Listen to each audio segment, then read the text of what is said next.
Yeah, man, I thought our best pace was really to start the game. The first 6 minutes, we had some stretches where we ran the ball well in the fourth, but not enough, and especially down the stretch. But we got to get stops, and I think our defense overall was far better in the second half. I don't know if you can do a better job on Luka than we did, tonight with 25 points, 0 for 5 from 3 and 9 for 21. Thought our guys really competed, our helpers really competed.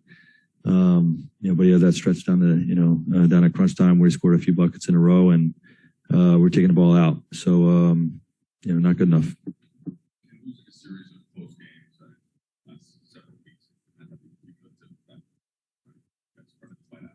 Yeah, well, it hurts. All these guys are hurting in there. We're putting in the work.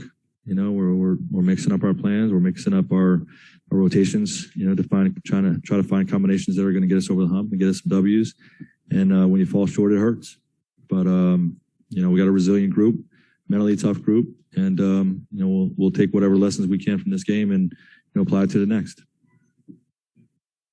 Frank, Russ was just in here, and you could see him staring down at the box score, kind of looking at it, shaking his head, hitting his fist against the table a little bit. What have you seen with him and kind of trying to navigate this, really sort of this whole year of uncomfortability, maybe is the right word? And how critical is it for you guys to push him through that? Yeah, well, we're all going to keep supporting him. We all have to play better as a team. The coaches got to coach better. Players got to play better. I know he's going to, be hard on himself, but we're all being hard on ourselves right now. I thought the fact that he had 0 turnovers after the last game, our team at 24 turnovers was a positive. He's just not finishing at the basket right now, and he's not knocking down threes. Usually he's going to make 30% of them. He's just struggling in both areas right now. But we'll keep supporting him, keep putting him in positions, to succeed. We adjusted the rotation a little bit tonight. Try to give our team more space. We played more with smaller lineups, obviously, to open up the paint. And I think overall that helped our team keep the turnovers down. And, like with everything, we're going to keep looking for answers to try to get us over the hump. Right. Less 7.5 minutes. Yeah. What kind of that stretch is that? Do you see trends with how you guys have like I don't know if there's really trends. I think every game is different. Tonight I think we missed a couple open threes. We missed a couple of layups. Malik had two balls roll in and out, and we stopped. We failed to get stops for a stretch in a row right there where we're taking the ball out of the basket, and we still got to execute our half court offense and make plays. We had the key turnover where the play got overturned when Braun got fouled and the ball went out on us. It's just disappointing. We'll look at the tape and have more clarity on it. Frank, as you just alluded to, you guys went with a lot of smaller lineups tonight through Kent in the rotation as he had kind of been out of it. What did you think of that strategy overall? And it felt like you guys were kind of looking for that up-tempo energy, and it seemed like you got it with some of these smaller groups. Yeah, we just had some lulls, but overall I think it served the offensive benefit. And, I think with a team like this, you can get away with it. There's actually a lot of benefits from disrupting their pick and roll offense rhythm, by doing the switching. We've had success with this, against the Jazz a couple of times with Rudy. And I thought, the defensive plan was really effective.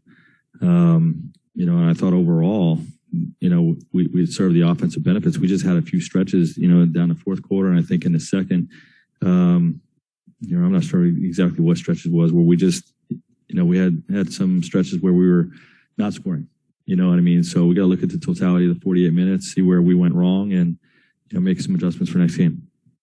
Frank, you talked coming out of the All-Star break about using the idea of getting out of the 9-10 and in the 8-7, that first, or that double elimination play-in positioning as motivation and something you guys were aiming for.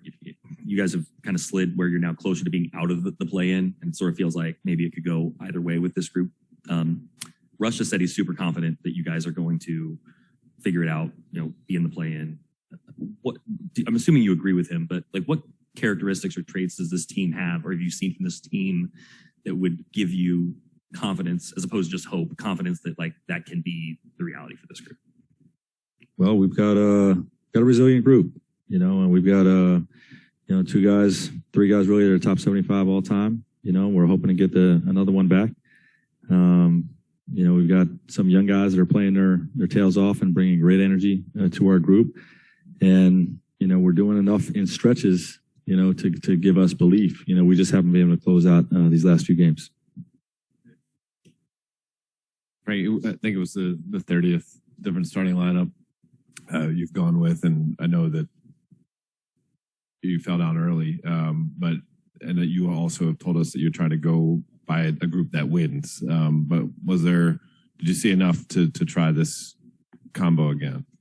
Well, the Malik and Austin together has been a good combination for us. The scrappiness that Austin plays with, and Malik's ability to get super hot. It's something that statistically has been good for us, whether it's off the bench, or in the starting lineup. So there's reasons statistically that we wanted to look at that. And, you just keep studying it. You keep studying the numbers, keep studying the film, and, trying to find things that you feel like will work, or will change our energy and change our rhythm. And, but it hasn't led to wins. So, we'll keep tinkering and we'll keep evaluating, but hopefully we can settle on something if we can string some wins together.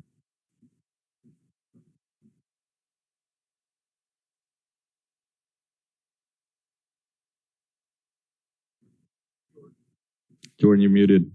Oh, okay. I can hear you. Sorry, Coach. Wanted to ask you about the adjustments you made in that third quarter. Braun was getting doubled a lot in the first half, and then he was getting a lot more quicker looks. And then you also got Malik Monk going in that third. Just wanted to hear what you said during that halftime and what you did to get the guys going. Well, the biggest thing is that it was a winnable game. We felt like we had some runs that we gave them in that first half. Things just fell apart for us a little bit that we could get back, but we felt good about the scheme and about the offensive space that, we could attack them and score enough to win. So our guys came out with a lot of confidence in the third, and credit to those guys. Like I said, they really competed on the defensive end and used the space of the smaller lineup to attack the Mavs.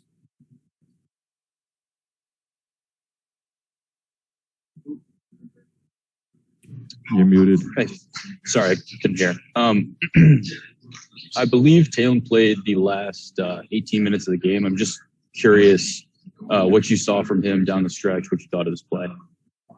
Yeah, I thought he was making, some really solid defensive plays. And, we had a couple miscues on the break where we had 3-on-1s, 2-on-1s. I think one was Taylor and one was maybe Russ or Malik or I got to look at the film. But, he's a good two-way player, and he brings a lot of energy to the table. He can switch and guard. He's got the length to be a good guard rebounder, which you need with smaller lineups. And with space, he can really attack the paint. So, it brings a lot to the table.